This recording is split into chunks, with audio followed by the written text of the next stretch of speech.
నమస్తే, welcome to special updates. Super powers వచ్చిన తర్వాత హైడ్రా మరింత దూకుడుగా వెళ్తోంది. ఓవైపు చెరువుల ఆక్రమణదారులపై కొరడా జులిపిస్తూనే బుల్డోజర్లు మూసీ ఆక్రమణల వైపుకు దూసుకెళ్తున్నాయి. మూసీ పరివాహక ప్రాంతాల్లో గందరగోళ పరిస్థితి నెలకొంది. సర్వే చేసేందుకు వచ్చిన అధికారులను అడ్డుకుంటున్నారు. చెరువులు, నాలాలపై కబ్జాల తొలగింపుకు సీఎం రేవంత్ రెడ్డి హైడ్రాకు ఫుల్ పవర్స్ ఇచ్చారు. ఇటీవలే తెలంగాణ కేబినెట్ హైడ్రాకు చట్టబద్ధత కల్పిస్తూ నిర్ణయం తీసుకుంది. హైడ్రాలో కొత్తగా 169 మంది సిబ్బందిని కేటాయించారు. ప్రస్తుతం మూసీ ప్రక్షాళన దిశగా ముందుకెళ్తున్న ప్రభుత్వం పరివాహక ప్రాంతంలోని నిర్వాసితులకు డబుల్ బెడ్రూమ్ ఇళ్లను ప్రకటించింది. కానీ స్థానికులు మాత్రం అక్కడి నుంచి కదిలేది లేదని భీష్మిస్తున్నారు. ఆక్రమణలను తొలగించడం మంచిదే, కానీ సంపన్నుల విషయంలో ఒకలా, నిరుపేదల విషయంలో మరోలా వ్యవహరిస్తున్నారని ప్రభుత్వంపై కన్నెర్ర చేస్తున్నాయి విపక్షాలు. ఇక కొన్ని చోట్ల చెప్పా పెట్టకుండా కూల్చివేతలు చేపట్టడంతో ఎటు వెళ్లాలో దిక్కుతోచని స్థితిలో రోడ్డున పడుతున్నారు.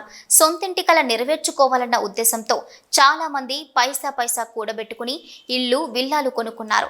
ఇప్పటికీ ఈఎంఐలు కడుతూ నెట్టుకొస్తున్నారు. అవన్నీ అక్రమ నిర్మాణాలంటూ అధికారులు కూల్చివేయడంతో గుండెలు బాదుకుంటున్నారు. రిజిస్ట్రేషన్ చేసుకున్న అన్ని కాగితాలు ఉన్నాయని చెప్పినా వినకుండా అధికారులు కూల్చివేతలు చేపడుతున్నారు. అటు కూలీనాలి చేసుకుని బతికే వారిపైకి బుల్డోజర్లు వస్తుండడంతో జీవనాధారాన్ని కోల్పోతున్నారు. ఆక్రమణలను తొలగిస్తున్న ప్రభుత్వానికి మంచి పేరు వస్తున్నా సామాన్యుల పట్ల వ్యవహరిస్తున్న తీరుతోనే విమర్శల పాలవుతోంది. ప్రభుత్వం హైడ్రా పేరుతో హైడ్రామాలు చేస్తోందంటూ విపక్షాలు మండిపడుతున్నాయి. కూల్చివేతలను అస్త్రంగా మలుచుకొని ప్రభుత్వంపై యుద్ధానికి సిద్ధమయ్యాయి. త్వరలో జీహెచ్ఎంసీ ఎన్నికలు జరగనున్నాయి.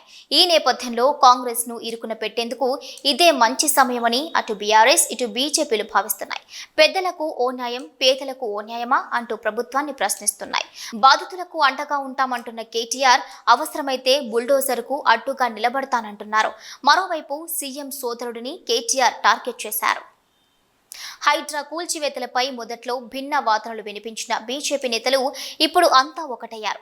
ప్రభుత్వానికి వ్యతిరేకంగా రోడ్డెక్కాలని డిసైడ్ అయ్యారు. ఇందుకోసం న్యాయ పోరాటంతో పాటు కేంద్ర ప్రభుత్వ అధికారాలను వాడుకునే విషయమై ప్రణాళిక రచిస్తోంది.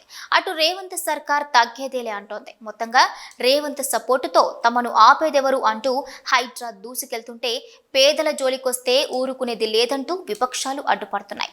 దీంతో బుల్డోజర్ పాలిటిక్స్ మరింతగా హీటెక్కుతున్నాయి.